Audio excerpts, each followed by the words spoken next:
ଦେଖନ୍ତୁ ଆଜି ମୁଁ ବନେଇଛି ପଣସ ଚିଲି। ତ ଏଇ ସିଜିନରେ ପଣସ ଆସେ ତ ପଣସ ଚିଲି ବନେଇଛି।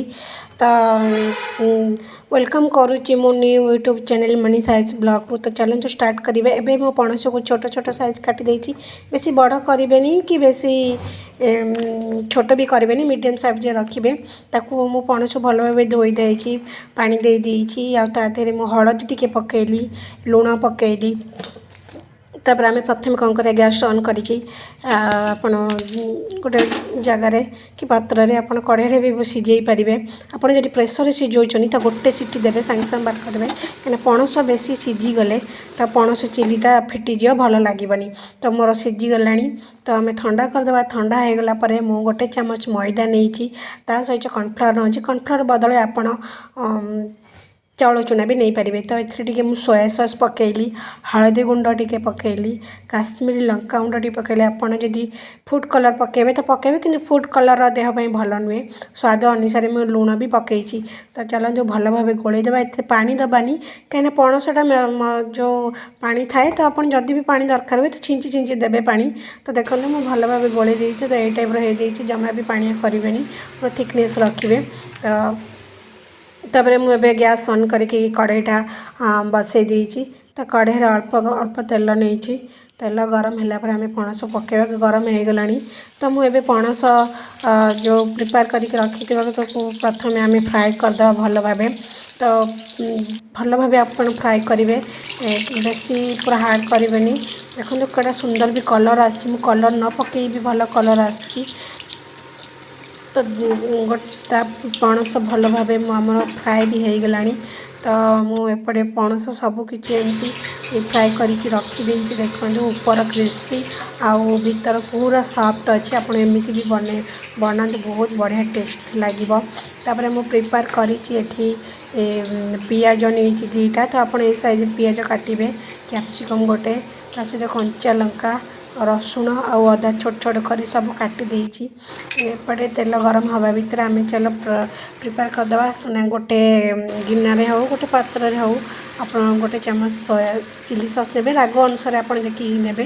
ସୋୟା ସସ୍ ବି ଟିକେ ନେବେ। ସୋୟା ସସ୍ ଅଳ୍ପ ପକାଇବେ, କାହିଁକିନା ସେଥିରେ ଖଟା ଅଂଶ ଥାଏ। ଏଥିରେ ଟମାଟୋ ସସ୍ ମୁଁ ନେଇଗଲି 2 ଚାମଚ। ତ ଟମାଟୋ ସସ୍ ଅଧିକ କ୍ୱାଣ୍ଟିଟି ହେଲେ ବହୁତ ଭଲ ଲାଗିବ। ଆପଣ ଗୋଳେଇକି ଟିକେ ରଖିଥିବେ, ଆଗରୁ ପ୍ରିପେୟାର କରିଦେଲେ ଆପଣ, କାହିଁକିନା ଏସବୁ ଜିନିଷ ହେଉଛି ଚାଇନିଜ୍ ଜିନିଷ ଗୁଡ଼ା। ତ ଆମର ଏସବୁ ଜିନିଷ ଫଟାଫଟ ହେଇଯାଏ। ତ ତେଲ ଅଲରେଡ଼ି ଗରମ ହେଇଗଲାଣି, ତା ଦେହରେ ମୁଁ କିଛି ଭୃଷଙ୍ଗ ପତ୍ର ପକାଇଲି, କାଟିକି ରଖିଥିବା ରସୁଣ, ଅଦା, କଞ୍ଚା ଲଙ୍କା ପକାଇଲି। ତାପରେ ପିଆଜ, କ୍ୟାପ୍ସିକମ୍ କାଟିକି ରଖିଥିବା ପକାଇଲେ, ଅଳ୍ପ ଟିକେ ଭାଜିଦେବା। ଅଳ୍ପ, କାହିଁକିନା ପୁରା ଭାଜିବନି, କାହିଁକିନା କ୍ରିସ୍ପି ରହିଲେ କ୍ରଞ୍ଚି ତ ବହୁତ ବଢ଼ିଆ ଲାଗିବେ। ତ ଅଳ୍ପ ଭାଜିଗଲା ପରେ ସ୍ୱାଦ ଅନୁସାରେ ଲୁଣ ପକାଇଦେବେ। ଆଉ ଟିକେ କାଶ୍ମୀରୀ ଲଙ୍କା ଗୁଣ୍ଡ ପକାଇବେ। ଆପଣ ଚାହିଁଲେ ନର୍ମାଲ୍ ଲଙ୍କା ଗୁଣ୍ଡ ବି ପକାଇ ପାରିବେ। ତାପରେ ମୁଁ ଏପଟେ ଆଉ ଗୋଟେ ଗିନାରେ ପ୍ରସ୍ତୁତି କରିଛି। କିଛି କର୍ଣ୍ଣଫ୍ଲାୱାର ଗୋଟେ ଚାମଚ ଟିକେ ଗୋଳେଇକି ରଖିଦେବେ, କାହିଁକିନା ଥିକନେସ୍ଟା ଆସିବ ଆଉ ଜୁସି ଜୁସି ବି ଲାଗିବ। ଦେଖନ୍ତୁ ମୋର ଏପଟେ ପ୍ରସ୍ତୁତ ହେଇଗଲାଣି। ଯେଉଁ ପକାଇଥିଲି କ୍ୟାପ୍ସିକମ୍, ପିଆଜ ବେଶୀ ଭାଜିବେନି। ତ ମୁଁ ଏଠି tomato sauce, chilli sauce, soya sauce ଗୋଳେଇକି ରଖିଥିଲି ତ ପକାଇଲି। ଏଥିରେ ଲୁଣ ଅଂଶ ଥାଏ, ତ ଆପଣ ଦେଖିକି ଲୁଣ, କାହିଁକିନା ସସ୍ରେ ଆମର ଲୁଣ ଥାଏ। ତ ଆପଣ ଦେଖିକି ଅଳ୍ପ ଟିକେ ଲୁଣ ପକାଇବେ। ତାପରେ ମୁଁ ଅଳ୍ପ ଟିକେ ପାଣି ଦେଇଦେଲି, କାହିଁକିନା ଜୁସି ଜୁସି ଦରକାର, ବହୁତ ବଢ଼ିଆ ଲାଗିବ। ତା ସହିତ ଅଳ୍ପ ଟିକେ ଚିକେନ୍ ମସଲା ବି ପକାଇଦେବେ, ତା ଫ୍ଲେଭରଟା ବି ବହୁତ ବଢ଼ିଆ ଆସିବ।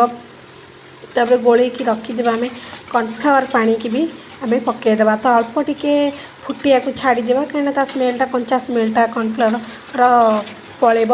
ତ ଅଳ୍ପ ଟିକେ ଆପଣ ମଝିରେ ଗୋଳଉଥିବେ, ସେମିତି ଜମା ବି ଛାଡ଼ିବେନି, କାହିଁକିନା କର୍ଣ୍ଣଫ୍ଲାୱାର ପାଉଡ଼ରଟା ନା ତ ଲାଗିଯିବ ତଳେ। ତ ଗୋଳେଇ ସାରିଲା ପରେ ଦେଖନ୍ତୁ ହେଇଗଲାଣି। ତାପରେ ଆମେ ପଣସ ପକାଇଦେବା। ପଣସ ବେଶୀ ସମୟ ଆପଣ ଭାଜିବେନି, କାହିଁକିନା ତା'ର ଯେଉଁ କ୍ରିସ୍ପି ଅଂଶଟା ଇଏ ହେଇଯିବ, ବହୁତ ନରମ ହେଇଯିବ, ଭଲ ଲାଗିବନି। ଆମେ ଗୋଳେଇ ଗାଳିକି ବାହାର କରିଦେବା ବାହାରକୁ। ତ ଆମର ପ୍ରସ୍ତୁତ ହେଇଗଲା ଚିଲି ପଣସ। ତ ଦେଖନ୍ତୁ କେତେ ସୁନ୍ଦର ବି ହେଇଛି, ବହୁତ ଟେଷ୍ଟି ବି ଲାଗିଲା। ଆପଣଙ୍କ ସହିତ ପରଟା ହେଉ, ଲଛା ପରଟା ହେଉ, ପୁରୀ ହେଉ, ନାନ୍ ହେଉ, ରୁଟି ହେଉ, ସବୁଥିରେ ଆପଣ ଖାଇପାରିବେ, ବହୁତ ଟେଷ୍ଟି ଲାଗିବେ। ତ ଆପଣ କେଉଁଠୁ କହୁଥିଲେ ମୋତେ ନିଶ୍ଚିନ୍ତ କମେଣ୍ଟରେ ଜଣାଇବେ। ତ ମୋ ରୋଷେଇ ଯଦି ଭଲ ଲାଗିଲା ପଣସ ଚିଲି, ତ ମୋତେ ମୋ ଚ୍ୟାନେଲକୁ ସବସ୍କ୍ରାଇବ୍ କରିବେ। लाइक करेंगे शेयर करेंगे। रही जय श्री जगन्नाथ।